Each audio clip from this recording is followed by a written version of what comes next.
గ్లూకగోన్ అనేది peptide hormone. Alpha cells produce చేస్తాయి. And it plays an important role in maintaining normal blood glucose levels. So, మన బ్లడ్‌లో glucose levels నార్మల్‌గా ఉండేలాగా maintain చేస్తదనమాట ఇది. అండ్ అందులో ఒక రోల్‌ని ప్లే చేస్తది ఇన్సులిన్‌తో పాటు. Glucagon acts mainly on the liver cells. మెయిన్‌గా లివర్ సెల్స్ వీటిని హెప్టోసైట్స్ అంటాం. సో, ఈ హెపటోసైట్స్ మీద యాక్ట్ చేసి గ్లైకోజెనోలైసిస్‌ని స్టిమ్యులేట్ చేస్తదనమాట. ఇందాకే అనుకున్నాం లైసిస్ అంటే ఏంటి? Break down. So, glycogen break down అవ్వడం వల్ల ఏమవుతది? Glucose బయటకొస్తది.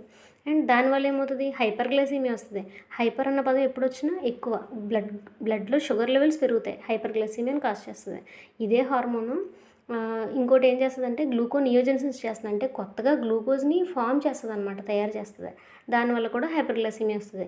గ్లూకగోన్ reduces the cellular glucose uptake. అంటే ఒక కణము గ్లూకోజ్‌ని తీసుకోకుండా చేస్తది. దానివల్ల ఏమవుతది? బ్లడ్‌లో గ్లూకోజ్ లెవెల్ ఇంక్రీజ్ అయిపోతది. అందుకే ఇది హైపర్‌గ్లైసెమిక్